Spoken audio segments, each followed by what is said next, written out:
Selamat siang, salam sejahtera untuk kita semua. Terima kasih kepada semua peserta webinar menuju kampus impian pada siang ini. Apa kabar teman-teman? Alhamdulillah baik, Kak. Baik ya. Alhamdulillah Ini baik. Hamin berapa nih menuju UTBK? Hamin 21, Kak. Hamin 21 ya. Sudah pada siap belum? Belum. Belum ya, oke. Nah, harapannya semoga setelah diskusi ini kita semua jadi lebih siap untuk menghadapi UTBK. Amin. Amin. Baik, perkenalkan. Mana Pak ya lagi? Iya, Beni ya, Nek, Pak. Iya. Mana ya lagi? Silakan buat teman-teman yang tidak dalam kesempatan bicara, silakan untuk di-mute saja ya. Oke. Perkenalkan saya Fathan, produk owner dari Widya Edu, startup pendidikan berbasis teknologi di Indonesia. Saya baru banget nih lulus dari psikologi UGM, satu fakultas dengan Mbak Farah ya. Tapi saya lulusnya nggak 3 tahun 1 bulan. Emang Mbak Farah nih mantep ya. Oke, saya bertindak sebagai moderator di webinar pada siang hari ini. Teman-teman, nggak lebih dari 1 bulan lagi UTBK bakal diadakan. Sebagian dari teman-teman mungkin udah mulai ngerasa ketar-ketir, cemas, bingung, mau belajar apa lagi, dan galau apakah jurusan yang dipilih udah sesuai belum dengan diri teman-teman. Diskusi ini bertujuan untuk membedah hal tersebut, supaya kelar dari webinar ini, teman-teman merasa lebih pede dan siap untuk menghadapi UTBK ya. Amin. Ada 2 pembicara keren yang bakal nemenin diskusi kita. Yang pertama ada Mbak Farah. Halo Mbak Farah, sudah bergabung? Minum, Bang. Oke, halo Mas Farhan. Oke, halo Mbak Farah. Nah, Mbak Farah ini adalah alumni dari Fakultas Psikologi Universitas Gadjah Mada dan lulus hanya dalam waktu 3 tahun 1 bulan. Jadi 3 tahun 1 bulan itu habis pulang KKN langsung sidang skripsi ya Mbak Farah ya? Iya sih, waktu itu 8 hari setelah pulang KKN, Mas. Mantap. Jadi 8 hari setelah pulang KKN langsung sidang skripsi gitu. Dan sekarang Mbak Farah sedang berkarir dan berkarya di unit konsultasi psikologi UGM sebagai asisten konselor. Selama berkuliah, Mbak Farah sudah banyak banget nih kegiatannya seperti ada intern atau magang di PT Wijaya Karya, kemudian mengikuti international exposure di University of Twente, Belanda, kemudian juga ada beberapa riset di Polandia dan terkait dengan ini ya, man behavior ya. Mbak Farah sangat fokus di man behavior kayak gitu. Nah, Mbak Farah nanti akan banyak diskusi atau sharing tentang strategi memilih jurusan nih ya. Barangkali teman-teman, aku UTBK jurusan apa, kayaknya di Mandiri mau apa gitu. Nah, jadi Mbak Farah bakal menyampaikan gimana sih strategi kita memilih jurusan sesuai dengan bakat dan minat kita. Ya. Kemudian juga Mbak Farah juga bakal sharing gimana sih cara untuk menjaga kesehatan mental nih dalam persiapan UTBK ya. Jadi harapannya setelah dari webinar ini, teman-teman belajarnya bisa lebih bahagia. Gitu. Yang kedua ada Mas Gazi. Halo Mas Gazi. Halo. Selamat bergabung Mas Gazi. Mas Gazi adalah mahasiswa teknik elektro Universitas Gadjah Mada gitu ya. Selama berkuliah aktif juga di organisasi, pernah menjadi Head of Internal Affairs di keluarga mahasiswa teknik elektro dan teknik informasi, kemudian sebagai Vice President di komunitas mahasiswa berprestasi ya. Jadi sebagai Mapres, teman-teman di sini ada yang udah tahu apa itu Mapres? Belum ya. Jadi kalau Mapres itu kalau di kita kan di sekolah itu ada ranking 1, ranking 2. Nah, kalau di Mapres itu tidak hanya melihat dari ranking 1, ranking 2. Itu jadi salah satu variabel aja gitu ya. Nanti bakal dibahas sama Mas ini ya, Mas Gozi. Nah, banyak banget prestasi yang diraih oleh Mas Gozi ya, banyak banget sebagai Mapres nih contohnya ada juara 1 Hack Sprint by Sprint Asia, kemudian juara 1 juara 2 Tokopedia Retrospect Hackathon, kemudian juara 3 TransHub Hackathon, dan masih banyak banget. Nah, Mas Gazi nanti akan sharing, ini pasti teman-teman udah 1 bulan barangkali mulai ketar-ketir gimana caranya supaya belajar efektif gitu ya. Mas Gazi bakal banyak sharing gimana sih cara yang belajar efektif untuk UTBK, itu pertama. Yang kedua sebetulnya setelah kuliah kegiatan apa aja sih yang bisa teman-teman ikuti gitu ya.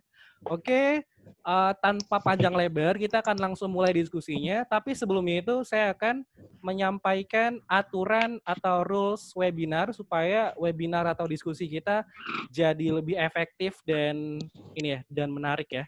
Saya akan bacakan ya. Yang pertama, peserta disarankan berada di lokasi yang tidak ramai dan jaringan internet dalam keadaan baik ya. Jadi supaya kualitas gambar dan videonya diterima dengan baik. Yang kedua, peserta disarankan untuk menggunakan earphone agar kualitas audio terdengar jelas. Nah, ini yang penting juga nih.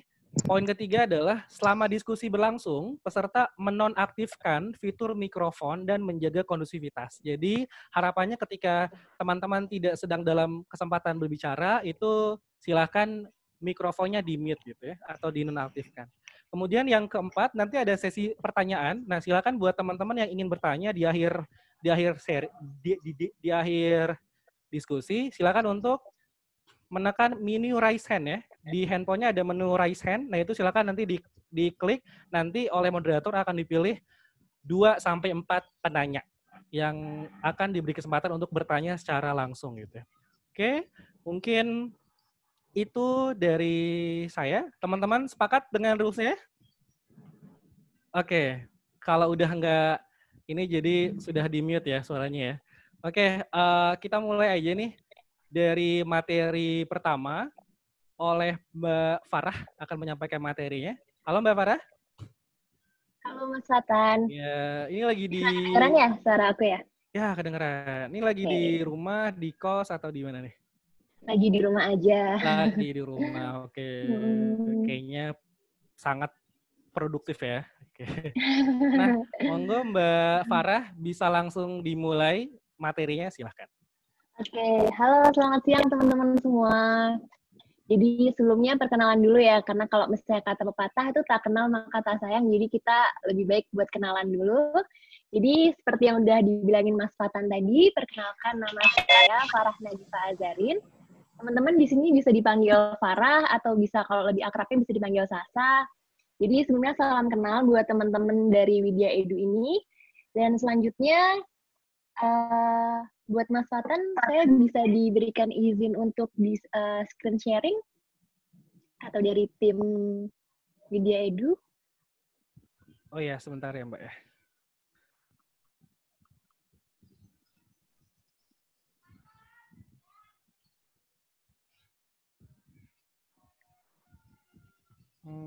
Udah bisa dari situ belum Mbak?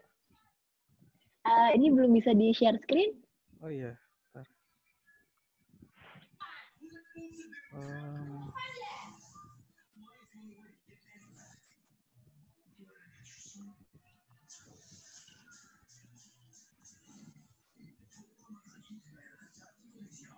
Bentar, Mbak. Oke. Nah, sambil menunggu, kira-kira hari ini saya mau sedikit sharing nih ke teman-teman gimana sih perjuangan saya waktu menuju kampus impian. Nah, di sini teman-teman dari SMA mana aja sih mungkin bisa tulis di kolom chat biar lebih kenal satu sama lain. Misalnya dari SMA di Jogja atau di mana gitu. Mungkin bisa tulis di kolom chatnya dulu. Monggo Mbak Farah udah bisa belum? Silakan. Sebentar. Dan dari SMA 8 ya.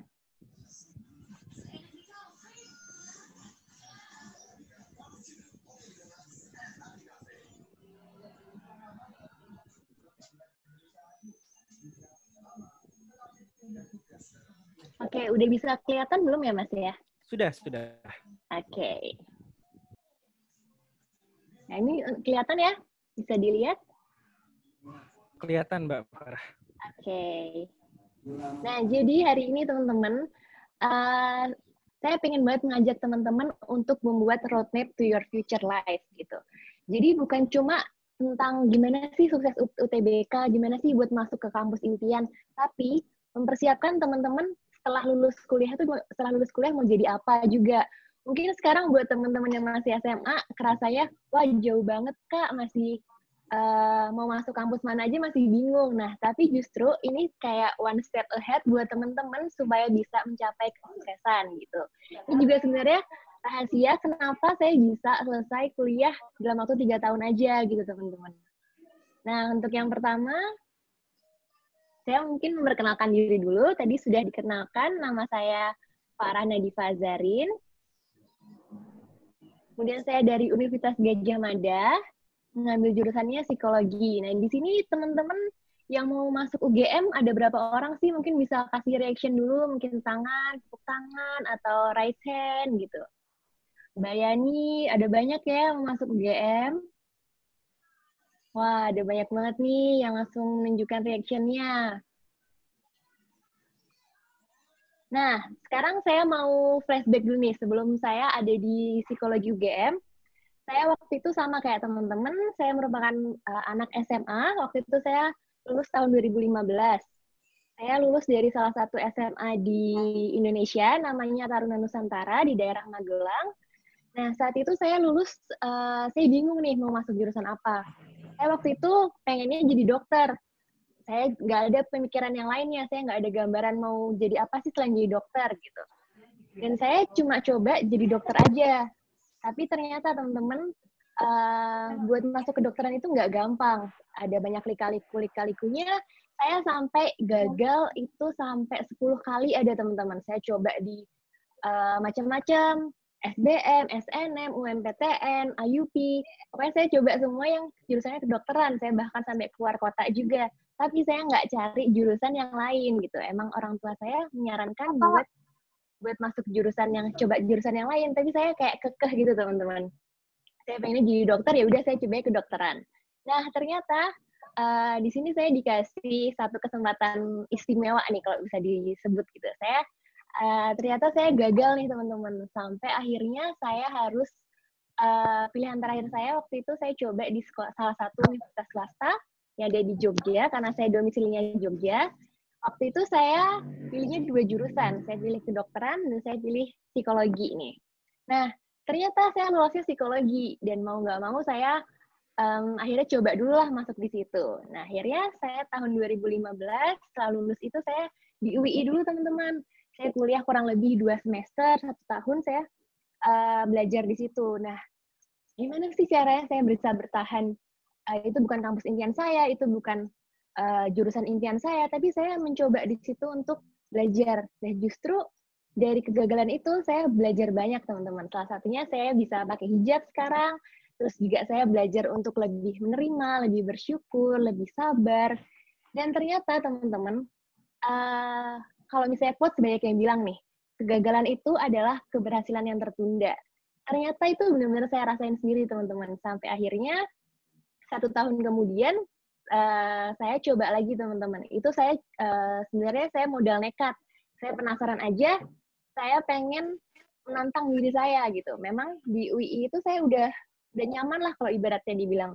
Tapi saya masih penasaran sama diri saya. Saya pengen challenge diri saya untuk menjadi yang terbaik gitu. Akhirnya saya coba tahun depannya.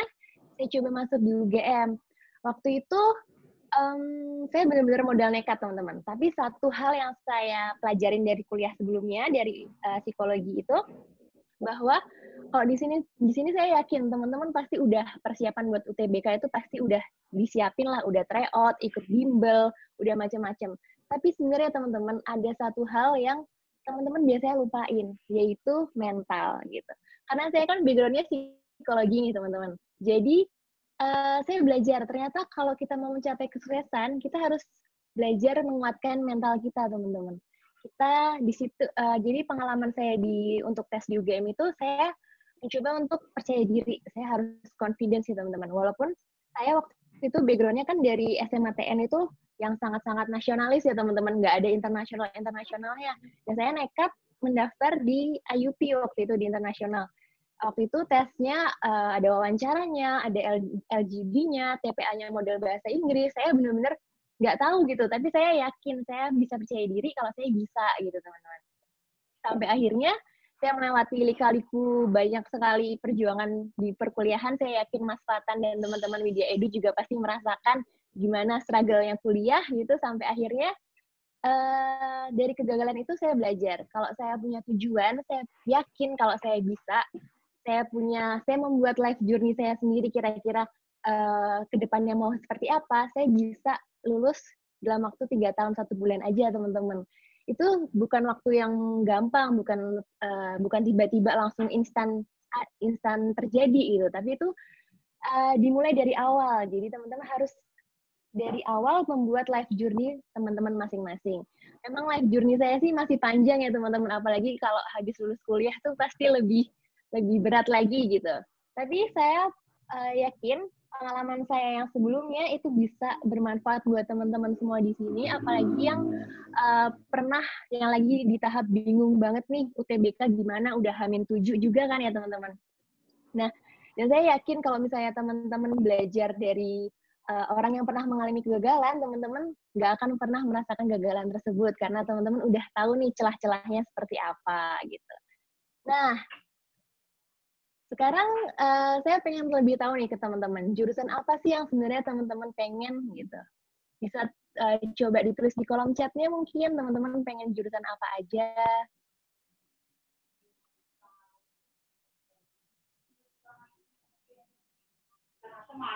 Ada yang masuk akuntansi, FK, hukum, psikologi. Oh, banyak banget ya teman-teman.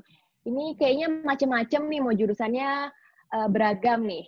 Nah, tapi teman-teman, sebentar. Nah, karena teman-teman udah punya nih pemetaan kira-kira mau masuk jurusan apa, di sini saya pengen banget nih bantu teman-teman untuk membuat personal future plan. Jadi bukan cuma gimana sih UTBK, gimana sih cara masuk universitas, tapi juga mempersiapkan untuk kedepannya teman-teman. Gimana sih caranya gitu. Nah, sekarang ibaratnya kita misalnya ke sebuah tempat yang asing. Kita nggak tahu tempat itu, belum pernah datang ke situ. Kalau kita pergi tanpa peta, pasti apa tuh rasanya? Bisa nyasar, bisa nggak yakin, bisa kena kejahatan. Nah, tapi kalau misalnya teman-teman punya roadmap, teman-teman tahu destination teman-teman tuh mau seperti apa, teman-teman pasti bisa akan lebih baik gitu. Di sini makanya penting banget kenapa teman-teman harus punya plan dan kenapa tadi judul saya di awal teman-teman harus punya roadmap gitu. Jadi ini seperti bahasanya tuh seperti jembatan keledai buat teman-teman mencapai kesuksesan gitu. Nah, ini bisa diibaratin kalau teman-teman sekarang kan di SMA. Udah lulus SMA kan merupakan hal yang baru ya, yang misalnya belum pernah, nggak tahu sih kuliah tuh kayak gimana, baru mencoba untuk UTBK baru sekali. Nah, ini di sini bisa dijadikan panduan buat teman-teman, gimana sih untuk menata kehidupan setelah graduating from high school gitu, teman-teman. Gimana sih Kak caranya membuat roadmap untuk diri saya sendiri gitu? Yang pertama yaitu decide your specific goals. Gitu. Goals-nya itu bukan cuma misalnya masuk universitas apa, tapi goals-nya itu harus spesifik mungkin. Jadi goals-nya sekarang itu sekarang maunya apa?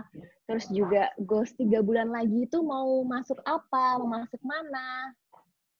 Terus juga pencapaian 1 tahun setelah itu mau ngapain, kemudian juga 5 tahun dan juga 10 tahun.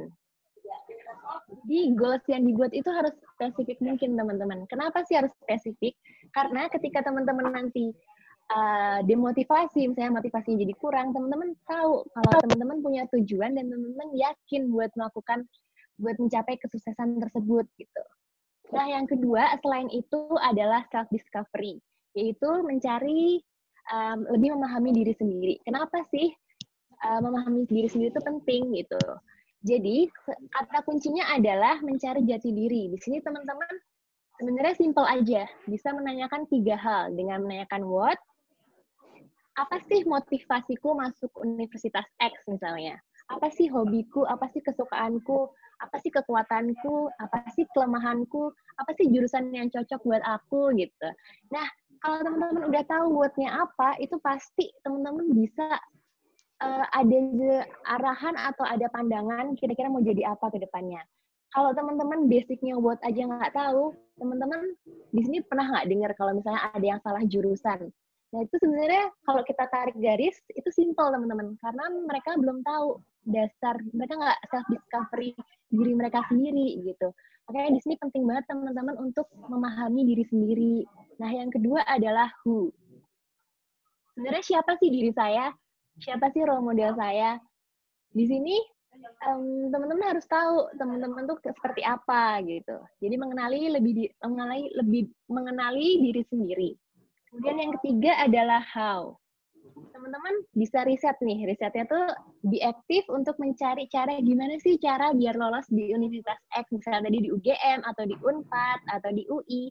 Teman-teman banyak tanya dan saya yakin teman-teman yang ikut webinar Widya Edu ini pasti sudah mengimplementasi how, karena kalau misalnya di-compare sama saya waktu itu, saya waktu SMA tuh beda sama teman-teman. Saya nggak tahu role model saya siapa, saya nggak pernah ikut webinar, jadi teman-teman bisa bersyukur banget ada Widya Edu ini, jadi teman-teman bisa lebih membuka wawasan, bisa saya tanya ke kakak-kakak yang udah kuliah, jadi teman-teman bisa lebih one step ahead dibanding yang lain gitu. Nah, terus sekarang karena udah mau UTBK nih teman-teman, saya pengen tahu nih, coba disebutin satu kata yang menggambarkan perasaan teman-teman ketika dengar UTBK. Ini biasanya perasaan sedih, perasaan kurang percaya diri, insecure. Coba dong boleh ditulisin di kolom chatnya, di Zoom group chatnya, kira-kira perasaannya gimana? Wah, ada yang panik, ada yang scared, cemas, insecure, deg-degan, takut, kemudian ada yang yakin juga gitu. Banyak banget ya teman-teman, dan itu kalau misalnya saya flashback tahun lalu gitu, maksudnya tahun 2015 waktu saya lulus SMA, itu juga perasaan yang saya rasain. Bingung mau milih jurusan apa, terus juga soal tryout itu udah kayak makanan sehari-hari. Saya makan soal tryout kayak udah setiap hari dia udah sampai obesitas mungkin kalau saya diibaratin gitu. Nah, terus juga semakin deket semakin kurang percaya diri. Kenapa? Karena kita jadi merasa banyak materi-materi yang kita belum pelajarin, padahal sebenarnya kita tuh kuasain gitu teman-teman. Dan yang terakhir, teman-teman ngerasa takut, khawatir, takut gagal gitu. Padahal sebenarnya perasaan-perasaan negatif itu wajar teman-teman. Kalau misalnya kita nggak pernah ngerasa emosi yang negatif, justru itu aneh gitu. Kalau teman-teman ngerasain emosi negatif, justru itu tuh malah membuat teman-teman semakin kuat gitu.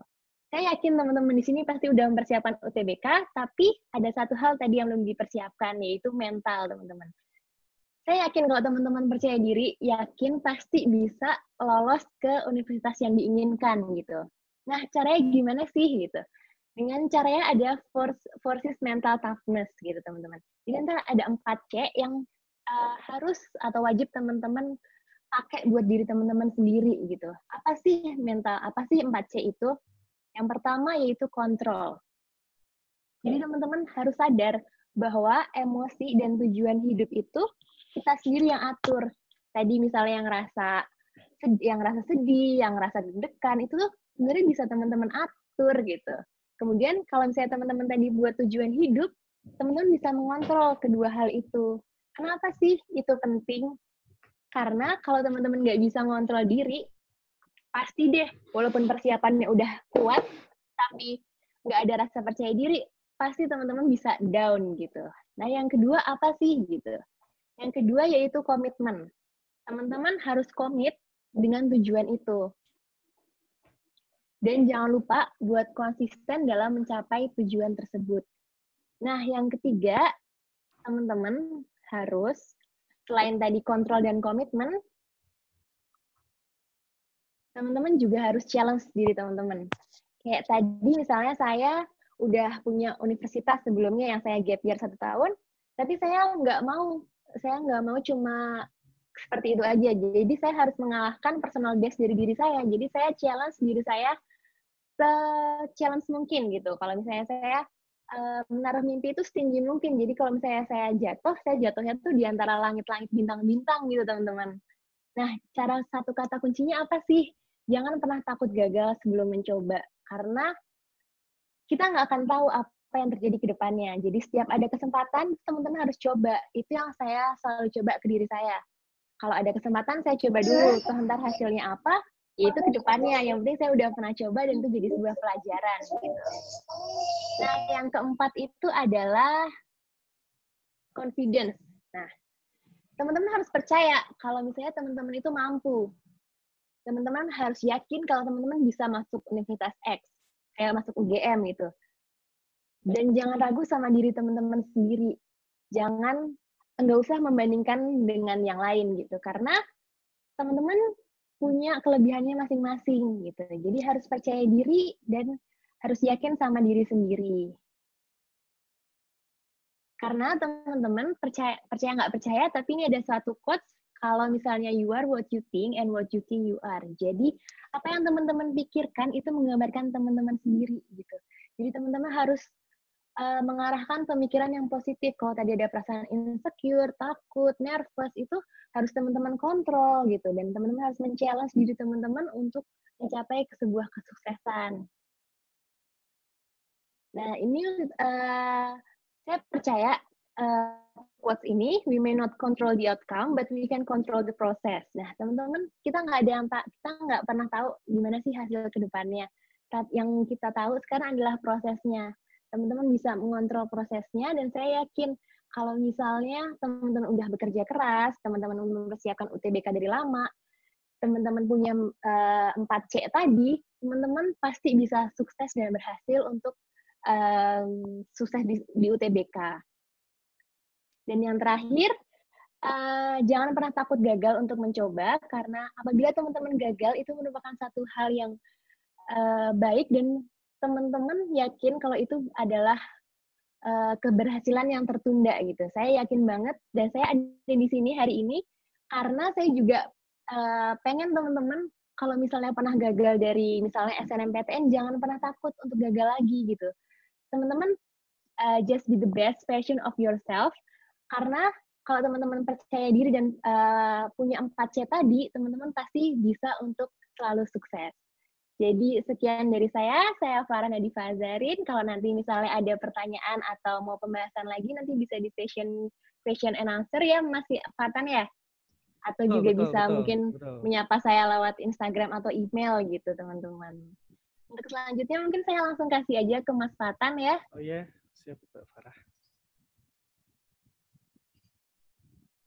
Baik, terima kasih banyak Mbak Farah, sangat menginspirasi kita semua ya. Betul bahwa Mbak Farah bilang sebelum kita mau sesuatu, kita harus tahu dulu alasannya ya, alasan, dan juga harus punya perencanaan. Jadi jangan yang kita lakukan sekarang hanya untuk hari ini gitu ya.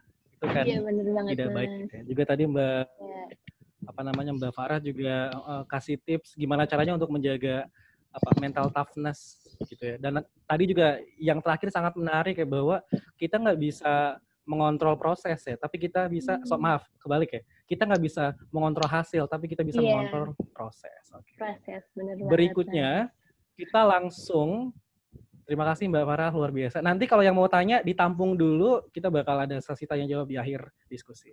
Berikutnya ada Mas Gazi. Halo Mas Gazi. Halo Mas Fatan. Lagi di mana nih Mas Gazi nih? Di rumah Mas. Oh, di rumah. Rumahnya Jogja ya?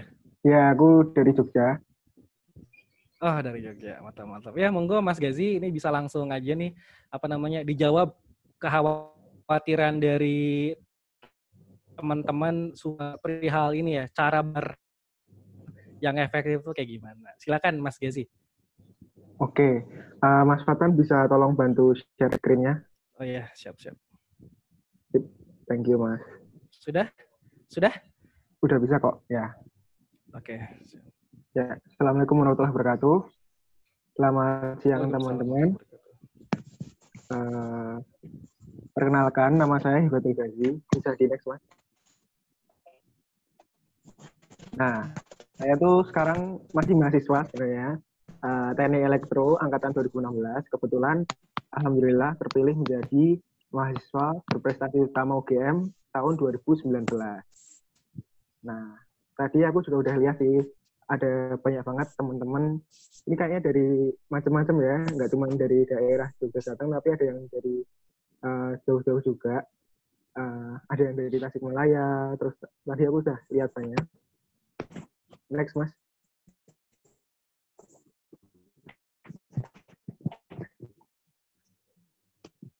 Nah, nanti kita akan bahas tentang 3 hal. Yang pertama tentang persiapan UTBK. Yang kedua tentang kuliah itu kalau mau berprestasi gimana. Terus paling kalau ini sih ada waktunya akan kita lanjut dengan cara milih jurusan. Next.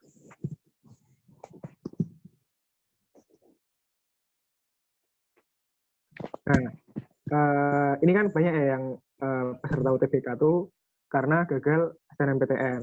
Nah, sama dulu aku juga gagal. Nah, tapi gagalnya itu nyangkut ke pilihan 2. Terus di ITB. Nah, terus aku kayak di ITB itu masih nggak tenang gitu karena ternyata sangat berbeda dari ekspektasi itu gitu kan. Nah, terus akhirnya kira-kira mungkin 5 bulan terakhir sebelum SBMPTN itu aku memutuskan untuk kayaknya nih di ITB aku nggak bisa lanjut lagi. Kayaknya aku harus bisa lanjut di ITB lagi. Nah, next Mas. Jadi sama kayak Mbak Farah tadi, aku juga gap year. Next.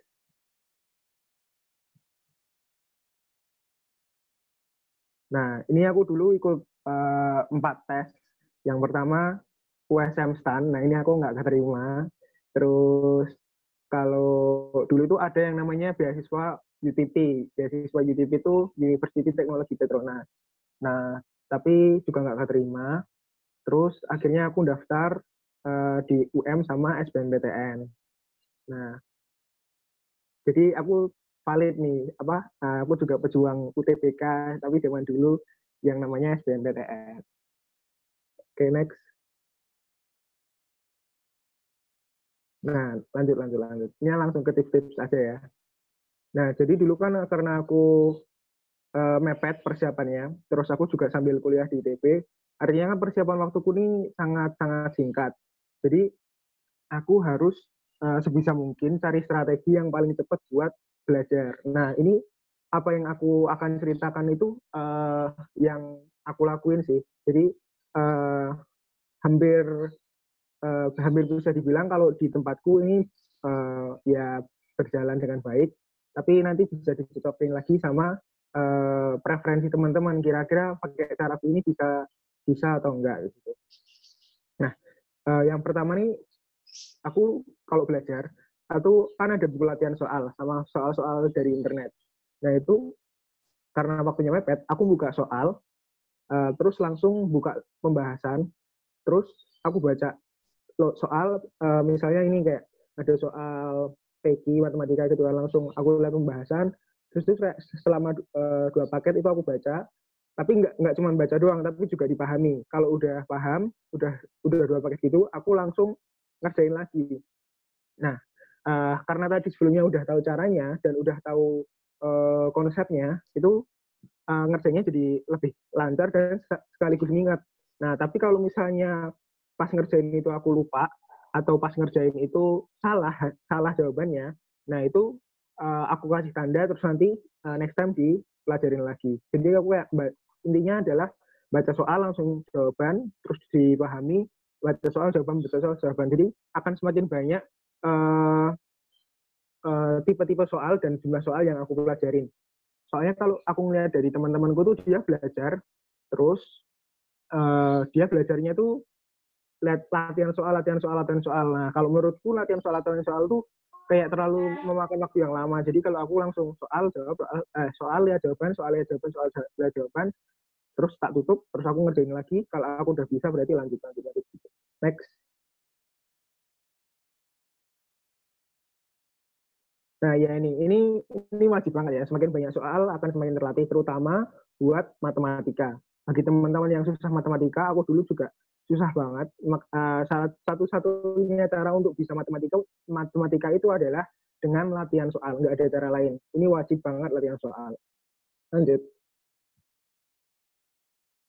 Nah, terus aku juga, ini contoh doang ya, itu bukan timetable-ku, tapi aku dulu tuh ngasih jadwal gitu. Kalau dulu kan SBMPTN ya, itu ada Mafikidi, terus bahasa Indonesia, bahasa Inggris, terus kayak yang dulu tuh namanya TPA gitu.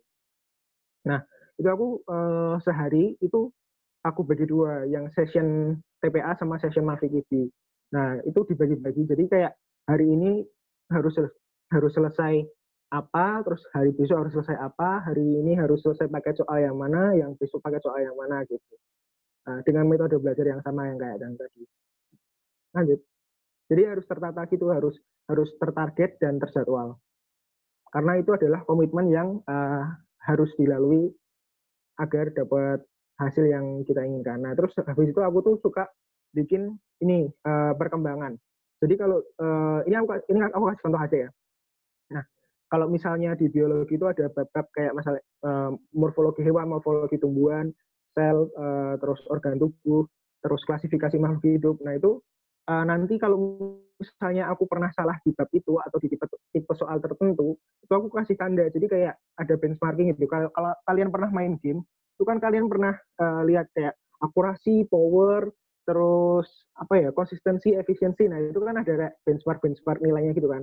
Nah, aku tuh coba bikin kayak gitu. Nah, nanti yang paling rendah itu tuh aku berusaha untuk pelajarin yang lebih banyak. Aku kasih porsi yang lebih banyak biar aku lebih paham. Jadi kayak aku jadi tahu kemampuanku tuh di bagian yang mana gitu. Yang paling susah tuh yang mana bagiku gitu. Lanjut. Nah, terus kan sekarang kan tipe soalnya kan TPS. Nah, terus kan kebetulan aku juga pernah mendengar pendapat gitu yang dari yang sekarang kelas 3 itu ada yang bilang kayak penerapan umumnya random, terus kadang soal-soal TPS-nya juga random, terus yang dari LTMPT contoh soalnya nggak terlalu jelas gitu kan. Nah, itu kalau cara ngakalinnya, itu aku bilang kalau misalnya soalnya random, terus ternyata kamu ada sesuatu ada soal yang nggak bisa jawab, terus kamu nggak bisa jawab, itu kan bingung masukinnya ke bab yang mana. Nah, itu tulis aja tipe soalnya, terus itu kamu kasih tanda kayak gitu. Jadi bukan lagi per bab kayak tempatku, tapi per tipe soal. Jadi akan semakin banyak emang nanti kategorinya, tapi kamu akan semakin tahu gitu loh kekuatanmu di mana dan kelemahanmu di mana. Kan dari penyedia tryout gitu kan ada yang di TPS-nya itu ada yang nyantumin ponen stolen gitu nggak sih? Aku juga sempat lihat sih tentang UTBK ini. Nah, terus kan masih banyak banget standar yang berbeda gara-gara diganti ke TPS aja. Itu bisa banget sih dengan metode diganti per tipe soal. Jadi kamu akan tahu strength-nya di mana, weakness-nya di mana. Lanjut. Nah, untuk bahasa Indonesia, ini aku tipsku sendiri ya. Ini kalau misalnya untuk kesimpulan, kalimat utama, judul, itu aku biasanya lihat pilihan jawaban dulu, baru aku lihat soalnya. Itu akan lebih apa ya? Lebih mempersingkat waktu karena kan biasanya teksnya panjang banget, gila gitu kan, bikin malas baca. Nah, terus aku lihat pilihan jawaban, biasanya terus kalau udah ada pilihan jawaban, nanti aku baru refer ke soalnya, oh ini yang mana nih, yang mana, yang mana. Lanjut. Nah, terus cara cepat menganalisis soal. Karena besok itu UTBK tuh based on komputer ya. Itu kan nggak bisa dicoret-coret. Nah, kalau dulu aku nggak bisa coret-coret tuh. Kalau dulu aku, sorry. Kalau dulu aku bisa coret-coret. Nah, itu misalnya ada 5 ABCDE itu kan. Nah, terus yang A pasti salah, itu langsung aku coret, aku hitemin. Yang B mesti salah, aku hitemin. Biar aku tuh kalau misalnya nge-review ulang jawabanku, aku nggak akan ngelihat pilihan yang udah pasti salah gitu. Nah, kalau misalnya ini kalau misalnya pakai komputer itu kalian bisa pakai 5 jari. Kalau misalnya kalian lagi baca gitu kan, pilihan kata yang tepat gitu kan, terus ada B, C, D, E. Nah, kalau misalnya salah berarti misalnya A itu jempol, yang kelingking itu E gitu kan. Nah, itu kalian bisa tekuk. Jadi kayak kamu udah nggak akan mikir lagi A itu benar atau salah. Jadi kayak ya kan, ya ini cuman kayak metode sih buat mempermudah kayak gitu sih. Oke, lanjut. Nah ya, terus kalau aku SBMPTN itu di lembar jawabanku tuh aku bikin 4 kategori. Jadi kayak ragu, nggak tahu, belum kejawab, atau malas. Kayak kan ada bab yang kadang bad mood gitu kan, kayak ketemu tuh langsung kayak mentalnya down gitu. Aku ada dulu. Aku kalau nggak salah tuh tentang fisika optik. Nah itu aku kayak udah malas, aduh sumpah. Terus akhirnya kalau misalnya ada yang kayak gitu, itu aku tulis nomor berapa, mana yang aku ragu jawabannya, terus mana yang nggak tahu, mana yang belum kejawab, terus mana yang jawabannya nggak ketemu juga itu dimasukin ke yang belum kejawab. Nah nanti ketika kamu udah ngerjain soalnya, itu kamu akan nge-review ulang dari yang, kalau aku sih yang ragu, terus yang belum kejawab atau yang nggak ketemu jawabannya, terus baru yang malas atau nggak bisa ngerjain. Karena yang malas dan nggak bisa ngerjain itu karena kalau kamu pikirin terus menerus selama mengerjakan soal, itu bakal bikin hancur yang lainnya gitu ya. Kayak apa ya? Ya bikin mental breakdown pas lagi ujian gitu sih. Akhirnya aku taruh di akhir-akhir. Lanjut.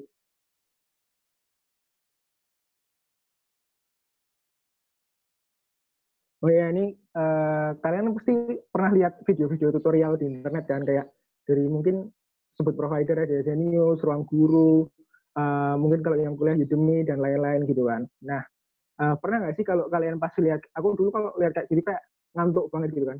Misalnya si mas subjeknya tuh jelasin, oh ya ini persamaan ini di kota ya dulu ya, terus ini kayak langkahnya tuh terlalu bertele-tele dan penjelasannya tuh lama gitu. Nah aku punya trik sih, kayak ini kayak umum gitu, tapi menurutku ini sangat membantu. Pertama biar menghemat waktu, yang kedua biar enggak. Caranya adalah naik. Kan tinggal lurus terus belok kiri kan harus tekan cedak ya. Ambil nih orang. Nah, caranya adalah dengan ganti speednya ke 1,25. Tapi kalau kamu memang bisa lebih cepat, 1,5 itu bagus. Tapi kalau 2 itu kecepatan nanti auto jadi repot. Lanjut. Nah, terus kalau misalnya kalian belajar tapi keganggu sama Twitter atau Instagram, itu kalian bisa install aplikasi namanya Stay Focus. Ada banyak banget sih kayak blocker aplikasi gitu, tapi yang aku pakai sampai sekarang, ya ini masih diinstal, itu pakai Stay Focus. Lanjut. Nah, terus dari dulu aku tuh pakai teknik belajarnya namanya Pomodoro. Nah, ini kalian bisa search di internet tekniknya kayak gimana. Secara singkat, ini tuh aku belajar 25 menit, fokus benar-benar kayak nggak diganggu apa-apa. HP-nya nggak ada notifikasi, aku turn off semua. Aku belajar yang tadi baca soal jawaban selama 25 menit. Kalau udah nanti akan ada alarm. Nah, aku akan istirahat selama ya mungkin 5 menit atau 10 menit gitu. Nah, itu nanti akan kalau udah biasa itu akan jadi sangat powerful gitu. Soalnya kan teman-teman porsi produktifnya itu akan lebih banyak daripada porsi bermainnya. Ini akan membuat teman-teman tuh selain bisa produktif tapi juga menjaga dari over stress gitu. Lanjut. Nah, ini bisa pakai Tomato Timer. Ada banyak banget sih timer-timer yang ada di internet. Teman-teman bisa search aja toolsnya apa aja. Kalau aku pakai timer, kadang lihat YouTube yang Pomodoro gitu, terus tiba-tiba nanti kalau setiap 20 menit ada alarm atau ada apa gitu. Macam-macam sih tekniknya. Bisa pakai stopwatch kalau nggak mau install aplikasi. Lanjut. Nah, kalau misalnya teman-teman juga belajarnya sendirian atau karena ini masih PSBB, ini bisa kalau yang suka Korea juga ini kayak lagi trending nih di Korea apa namanya culture belajar yang kayak study with me gitu. Ini ada banyak banget. Itu kan mereka juga pakai Pomodoro juga di sana. Itu ada yang siapa tuh? Aduh nggak kelihatan. Nah itu lanjut. Nah, selain itu kalian juga bisa jaga semangat. Kalau dulu aku sih suka nempel-nempel quotes gitu. Kenapa aku harus pindah? Kenapa aku harus masuk UGM? Terus aku taruh target-targetku itu di depan mejaku. Jadi kayak ketika aku belajar gitu kan, terus istirahat pas selesai Pomodoro, aku kayak lihat, oh iya ya, kayak aku harus gila nih harus belajar gitu. Tetap harus jaga semangat sih. Dan semangat itu harus bisa dibangkitkan dari diri sendiri. Kalau paling gampang sih nulis di sticky notes, terus taruh di meja belajar atau kalau nggak ada sticky notes pakai kertas-kertas gitu aja bisa. Yang penting masih selalu teringatkan untuk niat agar terus bekerja keras. Lanjut. Nah terus lanjut ya ke kuliah ngapain aja. Next. Nah, ini aku dapat meme banyak banget ya, kayak aku berusaha mencari kira-kira tuh pandangan anak SMA tentang kuliah tuh apa, karena aku dulu sudah lupa pikiranku dulu tentang kuliah apa gitu kan. Nah, terus ada yang bilang tuh ospek teknik auto botak, terus ada yang kayak ya ini perbandingan mahasiswa baru sama mahasiswa tua, terus macam-macam kan. Lanjut. Ada yang bilang kalau di ITB itu tugasnya banyak, terus ujian terus ada yang bilang kalau tugasnya belum selesai, tapi tiba-tiba udah hari Senin aja, kayak nggak ada hari Minggu sama Sabtu gitu. Nah, next. Sebenarnya itu tuh semuanya kayak, menurutku ya, itu kayak rumor gitu. Nah, ada rumor-rumor yang bikin kalian tuh lebih bersemangat untuk belajar, yang encouraging, atau yang kedua adalah rumor yang bikin kalian nggak malas untuk belajar. Misalnya rumor-rumor encouraging itu kayak, misalnya universitas UII atau UGM atau ITB habis ranking berapa di dunia, atau universitas itu menawarkan beasiswa berapa, itu kan kayak membakar semangat kita untuk belajar. Nah, tapi ada juga rumor-rumor yang tidak membuat kita lebih semangat belajar, kayak misalnya kalau yang FK tuh, wah nanti kalau pas koas banyak senioritas, wah nanti kalau pas ospek banyak banget senioritas gitu. Itu kan bikin discourage untuk belajar. Nah, kalau aku dulu ketika ada berita-berita yang kayak gitu tuh aku menganggapnya, oh itu kan kata orang. Nah, yang aku lakukan adalah ketika mendengar rumor-rumor yang discouraging yang membuat kita malas atau nggak termotivasi, itu aku membuat itu sebagai curiosity. Jadi kayak itu kan kata orang. Berarti kalau misalnya aku buktiin itu sendiri, itu berarti nggak benar gitu. Jadi kayak akan semakin terbangun semangatku untuk belajar karena aku pengen mencari tahu kebenaran itu gitu. Kayak misalnya dulu aku dapat rumor kalau misalnya di teknik elektro UGM nanti auto kerja mana. Nah, itu berarti aku harus belajar untuk membuktikan bahwa rumor itu benar atau salah gitu. Jadi ketika kalian semakin ingin tahu tentang rumor tersebut, tentang rumor-rumor yang ada di jurusan impian dan universitas impian kalian, itu kalian akan semakin put more effort, kayak semakin memberikan usaha yang lebih ke belajar kalian. Lanjut. Oh ya, nah itu tentang self discovery ya. Kalau kuliah tuh, sedikit cerita aja. Dulu tuh aku di SMA ini ya, kan aku Axel. Jadi aku nggak ikut kayak organisasi gitu, nggak ikut acara tuh, cuman panitiaan itu cuman ikut sekali, terus nggak ikut lomba, nggak ikut apa-apa, kayak no life banget gitu kan. Tapi juga sebenarnya nggak belajar juga karena gimana ya, kayak dulu kalau pas di Axel tuh kayak ya belajar, tapi belajar lebih sering, tetapi juga yang nggak yang hardcore belajar tuh enggak. Nah, jadi kayak sedikit rugi sih di waktu SMA gitu. Nah, tapi pas kuliah ini aku lebih ke mendapatkan kayak versi-versi diriku gitu. Nah, aku dapat quotes ini dari Mbak Fatia Izati. Kebetulan dulu ketemu di waktu eventnya Frisian Flag. Nah, itu adalah quotes kayak gini. Nothing of me is original. I am the combined effort of everyone I've ever known. Nah, itu pas aku dengar ini dari Mbak Fatia itu kayak, oh iya benar banget. Dulu pas aku kuliah, ternyata ada sosok-sosok yang bikin aku ini terinfluence dari keberadaan mereka. Gitu. Next. Nah, kalau dulu pas aku masuk ke UGM, itu kan kalau tadi di meme-nya yang tadi aku share itu kan ospek teknik auto botak atau senioritas gitu kan. Nah, ternyata di jurusanku ini nggak ada ospek. Ini beneran nggak ada ospek, kayak cuman isinya cuman kayak kita ngobrol kayak gini, tapi seminar offline gitu kan. Nah, yang isi dari kakak kelas gitu. Nah, ada satu kakak kelas itu, nanti aku sebutin namanya. Nah, itu cerita tentang yang namanya Rockstar. Nah, di Rockstar ini yang membantu kakak kelas tersebut itu berubah, yang dulunya dia kayak mungkin bisa dibilang kayak aku gitu kan. Nah, yang dari SMA-nya nggak terlalu suka belajar, sukanya main-main, terus di kuliah ini dia kayak berubah jadi lebih produktif gitu.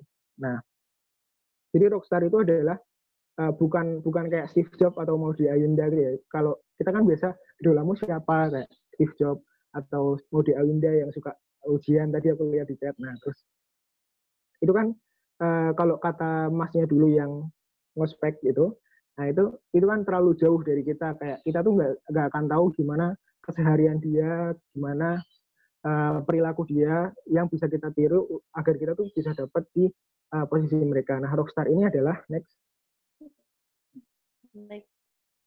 sosok yang bisa kita tiru gitu. Nah, kalau di sini aku punya 3 rockstar sih. Nah, tadi masnya yang ngasih tahu tentang rockstar itu namanya Mas Andreas Gandhi. Nah, itu masnya itu yang pojok kanan bawah, yang ada huruf E orange itu. Nah terus akhirnya aku dikasih tahu tentang rockstar ini sama Mas Gandhi kan, terus aku bilang ke Mas Gandhi, Mas mau jadi rockstar enggak gitu kan. Nah terus akhirnya aku dapat rockstar yang lain yang bisa aku tiru sosoknya, yaitu Mas Doni Ahsan tuh yang bawah, yang backgroundnya putih. Nah terus ternyata pas aku flashback lagi, sebelum aku ketemu Mas Gandhi, ternyata dulu tuh aku juga niru mas-mas namanya Mas Uun Ainurofik. Jadi dulu kan aku dari Jogja tapi bukan Jogja kota. Aku tuh dari Gunung Kidul, Wonosari gitu kan. Terkenal banget kurang air gitu kan. Terus daerahnya tandus gitu kan. Nah, Mas Uun sedaerah sama aku gitu. Nah, tapi Mas Uun waktu itu pas waktu aku SMP, Mas Uun datang pas dia kuliah di Manchester. Nah, terus dia ngasih semangat gitu bahwa kalau belajar ini tuh nggak ada batasnya. Terus yang bikin yang memberanikan anak-anak SMP ku untuk daftar SMA di Jogja itu ya salah satunya Mas Uun gitu. Nah, gitu. Dulu tuh bahkan aku untuk daftar SMA beda kota aja kayak masih takut dan ragu-ragu gitu. Nah, tapi dari rockstar ini tuh yang ngasih contoh baik yang bisa kita tiru. Next. Nah, besok kalau misalnya teman-teman kuliah itu tuh kalian bisa cari rockstar kalian masing-masing. Itu misalnya kalian ketemu kakak tingkat pas lagi ospek, atau besok ketemu pas sesi mentoring. Kalau yang experience pertama sih paling dari ospek sih ya, karena rangkaian ospek itu kan ada berbagai macam pengenalan kampus gitu kan. Nah, dari rockstar ini juga aku kan sering cerita-cerita sama masnya gitu kan. Itu kayak kita tuh berasa dapat pengalaman selama 20 tahun dalam 2 jam ngobrol gitu. Jadi kayak isinya kayak kalau istilahnya zaman sekarang tuh isinya obrolannya tuh kayak daging semua gitu. Next. Nah, kalau kalian merasa butuh tapi kesempatannya nggak lagi ada, nah sekarang tuh udah bisa ada namanya LinkedIn, terus kalian bisa nyari sosok-sosok dari Instagram, atau kalau besok udah kuliah ya bisa dari kakak tingkat kuliah atau dari kakak-kakak tingkat SMA kalian gitu. Karena yang dari rockstar ini kita bisa lihat kebiasaan sukses apa yang dia lakukan gitu. Kalau dari idola itu kan terlalu jauh gitu kan. Maksudnya kayak nggak bisa melihat day to day-nya dia kayak gini. Nah, ini hal-hal apa aja yang bisa kalian lakukan selama kalian kuliah. Ada banyak banget, ada yang jadi panitia acara, ada yang ikut organisasi kepemimpinan, ada yang ikut kegiatan mahasiswa, ada yang pertukaran pelajar, ada yang magang kerja, terus ada yang ikut lomba, ada yang freelance. Nah, itu pilihannya banyak banget, dan bahkan kalian pasti akan bingung. Aku dulu juga awal-awal bingung kan mau ikut yang mana aja. Nah, tapi kalau ini aku jelasin lebih lanjut dan lebih detail, nanti kan akan terlalu lama gitu kan. Ini nanti sebagian besar hal-hal ini tuh akan kalian tahu ketika kalian ospek. Jadi yang ingin aku share adalah learning yang bisa diambil dan bisa diterapkan di kehidupan teman-teman. Next.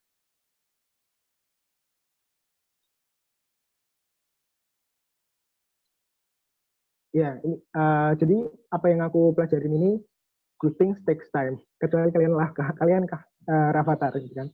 Nah, jadi untuk kalau kebetulan kan aku pilih jadi Mapres. Nah, ini tuh bukan suatu proses yang tiba-tiba ujuk-ujuk jadi Mapres. Nah, ini tuh perjuangannya tuh mulai dari maba gitu kan. Karena aku kebetulan yang rockstar-nya tadi itu, Mas Gandhi itu dia adalah Mapres Teknik UGM. Nah, terus yang Mas Doni itu juga Mapres Teknik UGM. Jadi dari rockstar itu yang influence aku gimana cara mengembangkan diri untuk bisa berprestasi dulu atau produktif dulu. Nah, ternyata dari usaha-usaha untuk menjadi produktif dan berprestasi itu membuahkan hasil menjadi 5Ps. Lanjut.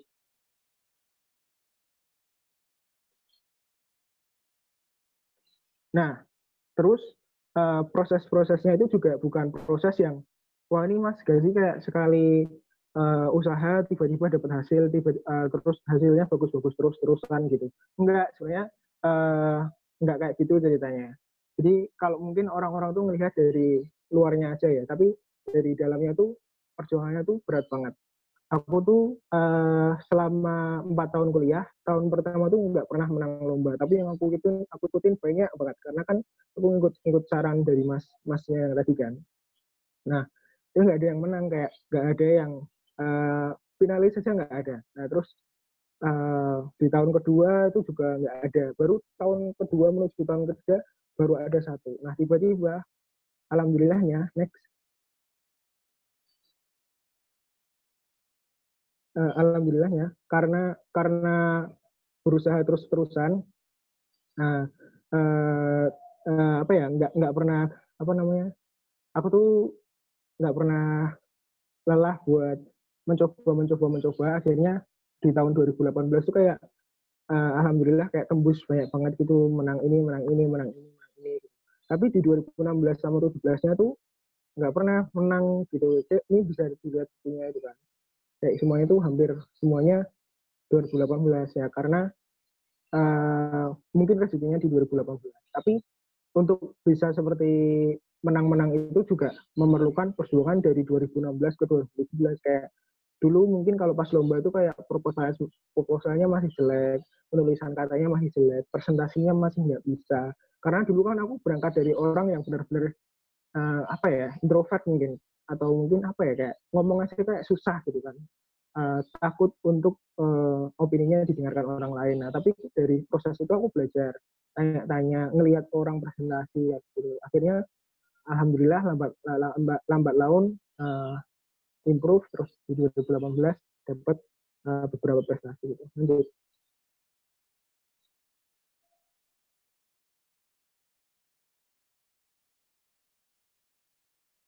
Next.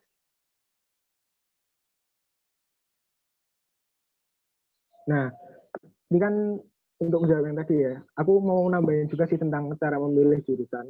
Karena menurut ini juga penting. Nah, karena di apa ya, dulu tuh aku salahnya karena aku cuma pengen masuk teknik kimia, tapi pilihan duanya wajib diisi.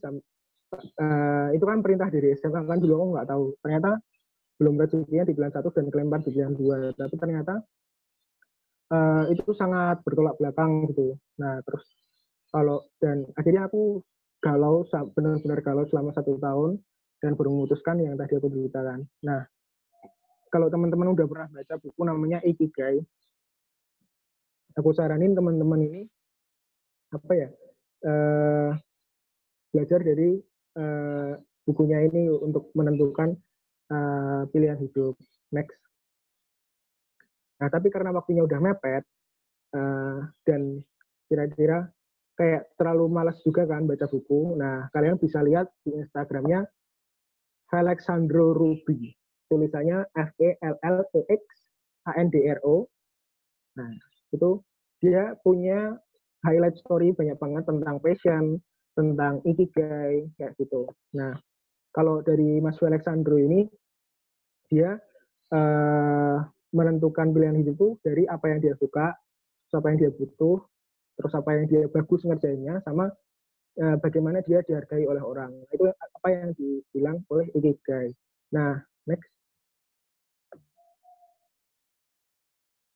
Nah, kalau aku sendiri, aku ini nggak mengharuskan kalian juga sama kayak aku ya.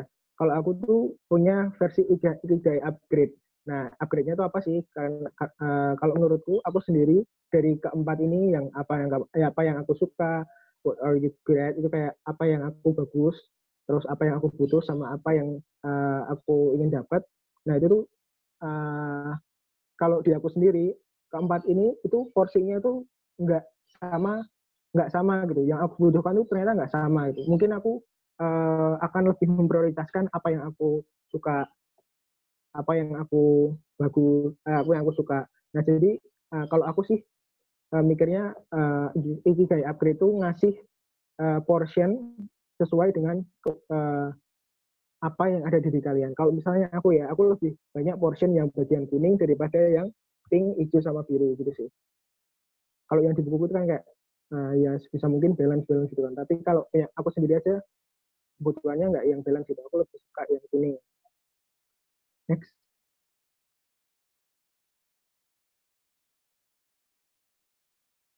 Sebelumnya. Nah ini cerita true story ya. Dulu aku tuh kenapa aku pindah? Itu kan aku galau ya. Terus sampai akhirnya aku sama ngajak teman-temanku yang sama-sama satu kelompok belajar yang di TB itu, pokoknya kayak gini, aku janjian ketemu sama mereka waktu itu hari Sabtu kan libur ya, aku pokoknya ngajak mereka ke kampus, pakai pokoknya bro ke kampus pakai kemeja yang rapi, pakai celana panjang gitu kan. Nah, sebenarnya ya mereka tuh aku ajak ke kampus, itu mau aku ajak ke namanya job fair. Nah, terus setelah kita ketemu, terus mereka aku kasih ini, apa namanya, stop map itu. Karena aku dulu pas daftar kuliah kan banyak sisa stop map, nah, terus aku kasih stop map, terus akhirnya aku ngasih tahu rencananya di job fair itu pas baru itu juga mereka ketemu aku kan. Nah pokoknya kita bertiga muter-muter di job fair, terus kita cari tahu di tempat kerja mana aja jurusan kita itu bisa diterima gitu kan. Terus akhirnya aku muter-muter gitu kan. Terus ternyata hasilnya nggak sesuai yang aku harapkan. Dari perusahaan yang aku inginkan sama jurusan yang aku saat itu ada itu kayak nggak match nih. Nah terus akhirnya udah kan ketemu lagi bertiga itu kan. Terus sharing-sharing, kamu tadi daftar mana aja. Jadi kayak daftarnya tuh kayak bilangnya kayak gini. Selamat siang, ini kayak yang di foto tuh kan. Selamat siang Mbak, saya lulusan ITB, IPK 3,9. Terus gini, terus kira-kira bisa daftar ini enggak ya Mbak? Dari jurusan ini kira-kira bisa daftar ini enggak ya Mbak? Terus Mbaknya jawab bisa atau enggaknya gitu kan. Nah, dari situ kan kita bisa tahu kayak jurusannya itu acceptable atau enggak. Nah, terus akhirnya kita setelah aku muter-muter kayak gitu dan teman-temanku muter kayak gitu, kumpul bertiga kan.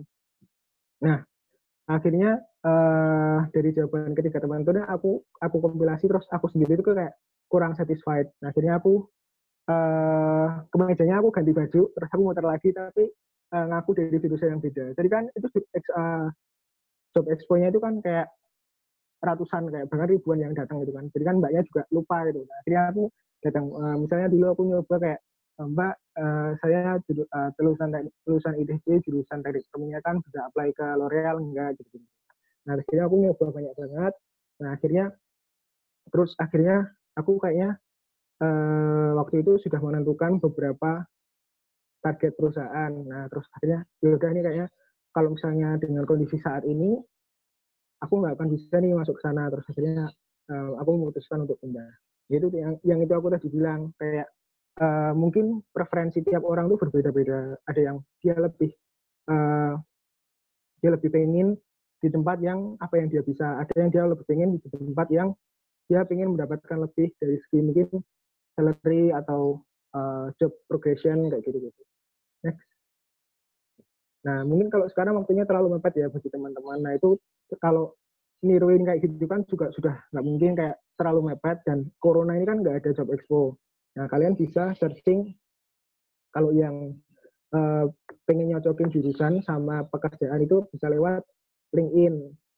Ini situsnya namanya LinkedIn. Nah, bisa juga pakai portal-portal pekerjaan yang lain. Ada yang namanya Jobstreet. Nah, kalau teman-teman juga pengen lihat peluang kerja di luar negeri kayak di Singapura, itu pakainya Job Central. Nah, kayak gitu-gitu sih. Nanti kalian bisa cocokin tuh. Kalau misalnya kalian pengen lihat peluang kerjanya kayak gimana juga. Next.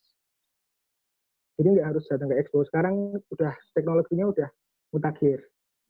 Nah, terus kalau misalnya teman-teman masih galau jurusan, itu sekarang ada banyak orang-orang yang bikin a day in a life, vlog-vlog yang tipenya a day in a life. Kayaknya ada a day in a life of a female software engineer misalnya, atau a day in a life of Harvard student. Nah, itu kayak teman-teman bisa nge-search gimana sih kehidupan dari impian yang teman-teman pinginkan kayak gitu. Jadi kalau dulu ini di tahun 2015-2016 kayak gini aku belum tahu nih. Nah, kalau misalnya teman-teman sekarang udah tahu, ini akan sangat membantu untuk meyakinkan kira-kira mau pilih jurusan yang mana.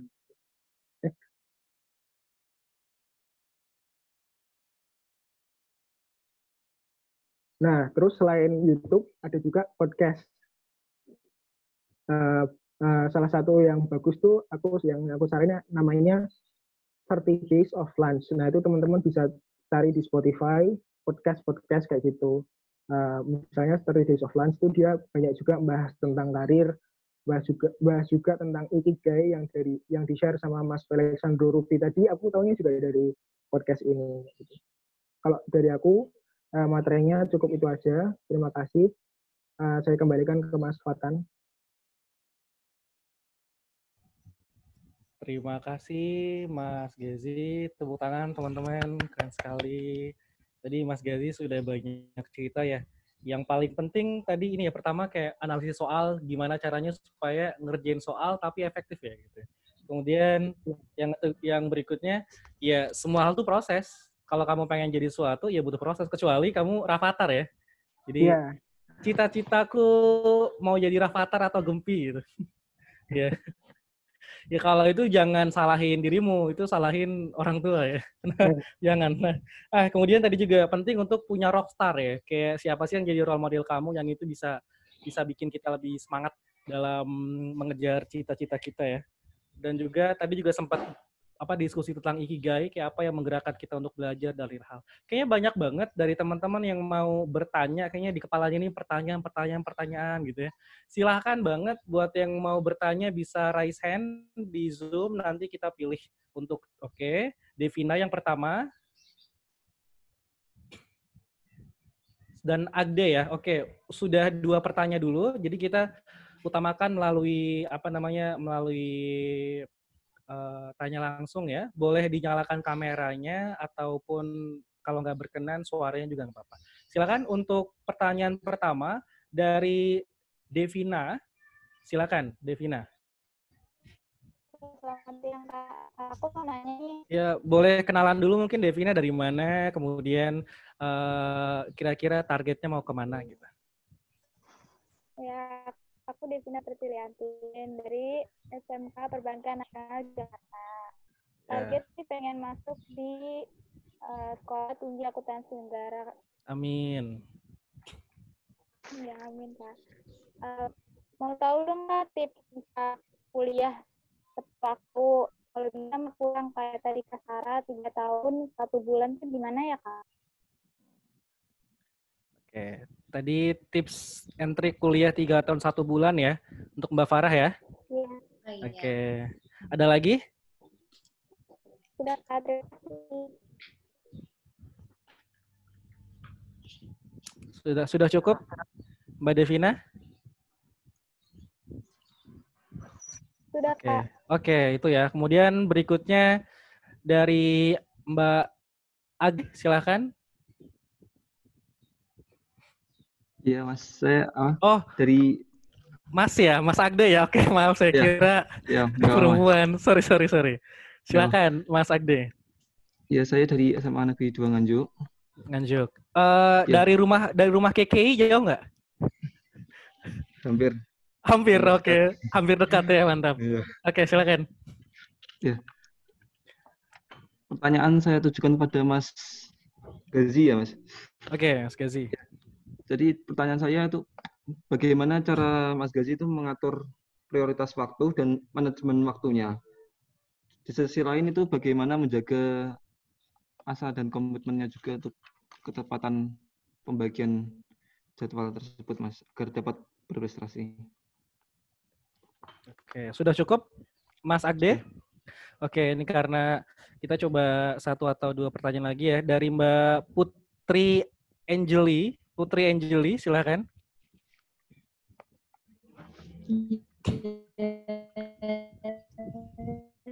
Mbak Putri Angeli sepertinya sedang ini.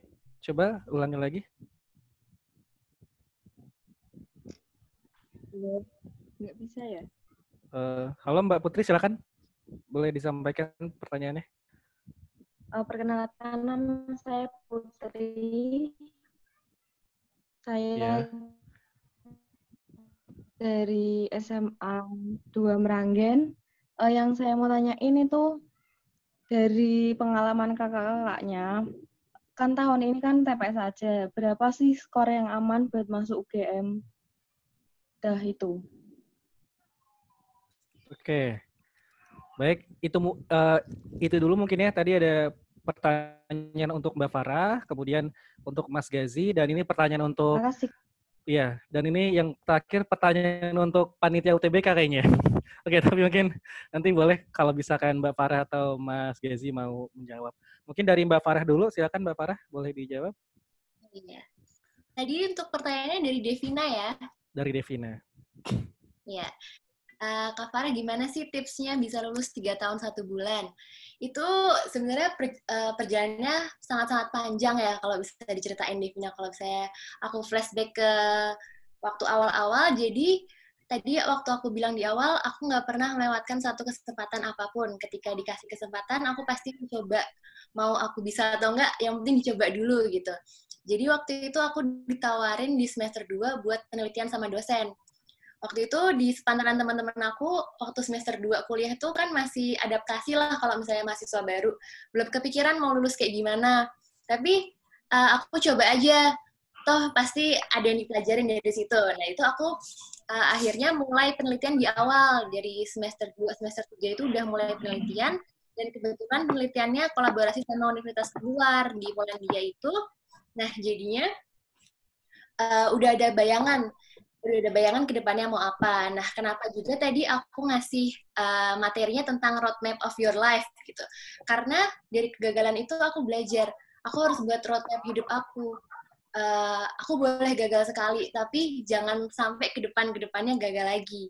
Jadi dibuat sedetail mungkin goals kalian ke depan, dan kalau bisa, kalau ada kesempatan selalu diambil gitu, dan jangan compare dengan teman-teman yang lain. Misalnya kalau teman-teman yang lainnya lagi senang-senang, ya kita harus komit. Makanya tadi ada 4C, harus kontrol, harus komit, harus confidence, sama harus challenge diri kamu. Itu sebenarnya kayak abstrak, tapi itu penting buat diimplementasiin sih teman-teman. Sama sekalian, aku mau ngasih challenge nih buat teman-teman semua, buat bikin roadmap of your life sendiri gitu. Dan cara ini Mas Fatan, aku izin buat share screen ya. Silakan Mbak Farah.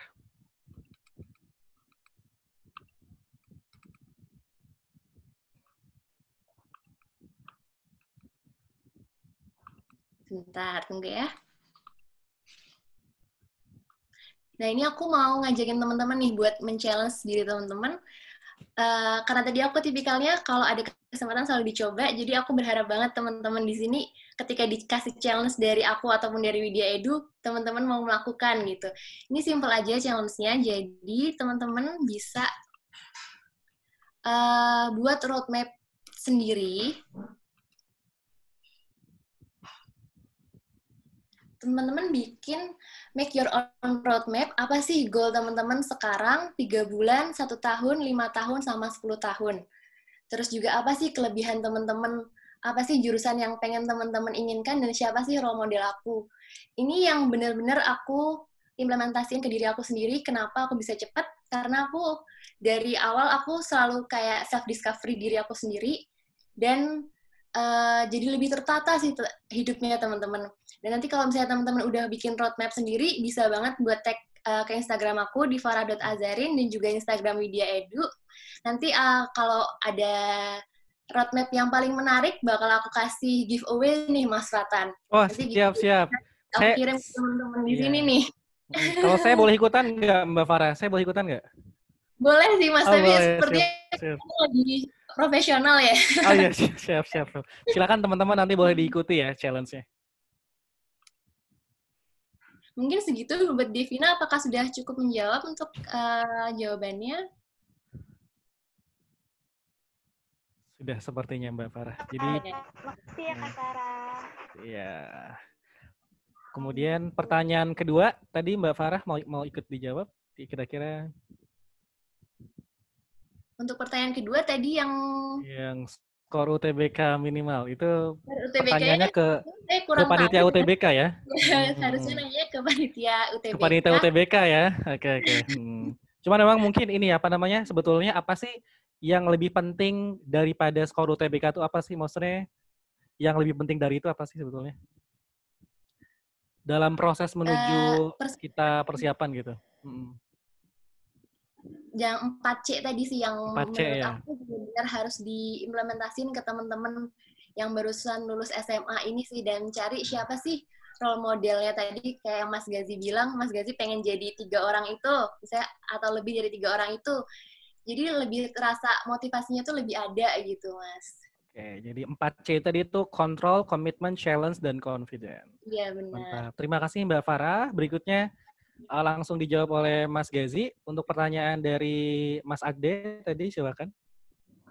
Halo, suara masuk nggak? Masuk, Mas. Oke.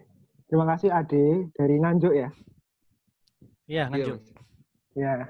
Oke, pertanyaannya bagus nih. Bagaimana cara mengatur prioritas waktu dan manajemen waktu? Nah, kalau aku, kan tadi aku udah bilang, aku ada punya beberapa rockstar.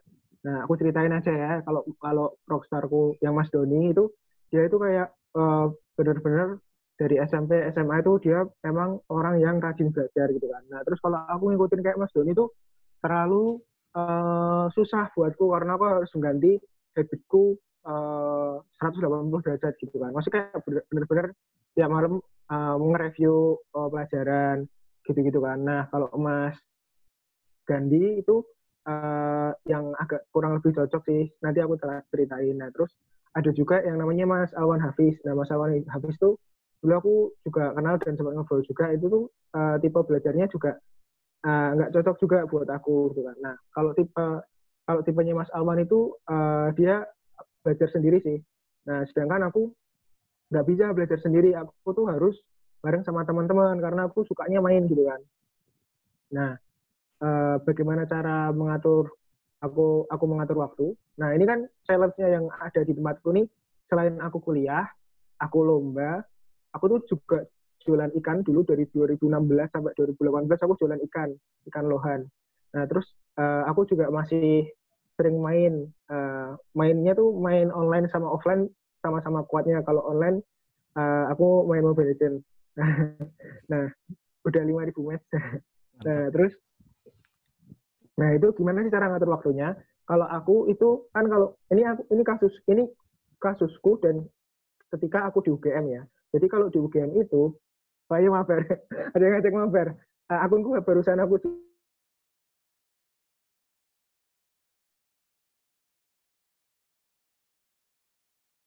ini untuk kasusku ya UGM itu jadi ketika aku maba aku tuh analisis gitu kan, selain tadi SKSD sama mas-mas rockstar, aku juga ngelihat kira-kira nanti 8 semester mau kayak gimana nih aku. Akhirnya aku melihat suatu pola nih di UGM itu ada yang namanya UTS sama UAS. Nah, dari awal kita masuk kuliah sampai UTS itu rentangnya adalah 7 minggu. Dari UTS sampai UAS itu 7 minggu lagi. Ini berlaku untuk kecuali kedokteran, karena kedokteran itu dia kan enggak per semester ya, dia pakainya blok. Jadi beda nih, jadi enggak bisa berlaku untuk anak kedokteran. Kalau aku kan per semester, jadi dari satu semester ada UTS yang di tengah, sama ada UAS yang di akhir. Jaraknya sama, 7 minggu. Nah, aku mengalokasikan waktuku itu yang 5 minggu di awal itu buat aku main-main, maksudnya bukan main-main banget, kayak aku tetap kuliah dengan baik, tetap praktikum dengan baik, dengan semaksimal mungkin, tapi aku juga ikut macam-macam. Aku ikut organisasi, aku ikut kepanitiaan, aku ikut lomba, aku tadi jualan ikan lohan, terus aku juga main game. Jadi di 5 minggu itu aku melakukan hal-hal yang lain gitu. Bahkan sampai 6 minggu sih. Aku antara 5-2, perbandingan itu antara 5-2 sama 6-1. Tapi lebih seringnya 6-1 kayaknya. Seingatku, karena pada prakteknya aku seminggu full beneran belajar buat kuliah. Tapi dengan catatan, aku selama 7 minggu itu juga belajar. Tapi nggak seintensif yang 7 minggu ini. Jadi ini kayak benar-benar tergantung preferensimu gimana sih. Di tipe aku belajar di minggu 1 sampai 5 atau 6 itu, aku belajar kalau misalnya ada tugas sama ada praktikum. Jadi kalau misalnya ada tugas, ini nih tantangannya adalah ketika kalian besok kuliah, kalau ada tugas, pasti ngerjainnya mepet atau paling enggak nyalin. Nah itu justru itu adalah apa namanya? Itu adalah jebakan gitu loh. Itu jebakan. Nah, mending kalau kamu kuliah, kalau pas kamu kuliah, kalau dikasih tugas, berusaha ngerjain sendiri. Nah, kalau aku, karena tipeku belajarnya itu selalu kelompok, dan selalu belajar bareng, dan bahkan aku tuh sering nginep di tempat kosan-kosan teman-temanku gitu kan, untuk belajar, karena aku nggak bisa belajar sendiri. Nah, itu tuh, ini, tetap harus ngerjain tugasnya sendiri, maksudnya tetap harus berusaha ngerjain soal, bukan hanya nyalin doang, karena banyak teman-temanku yang nyalin doang, kelihatannya mereka belajar di minggu-minggu awal dan minggu-minggu tengah kelihatannya mereka belajar dan karena ngerjain tugasnya oke, tapi ternyata di minggu akhir dia juga sama-sama kelabakan karena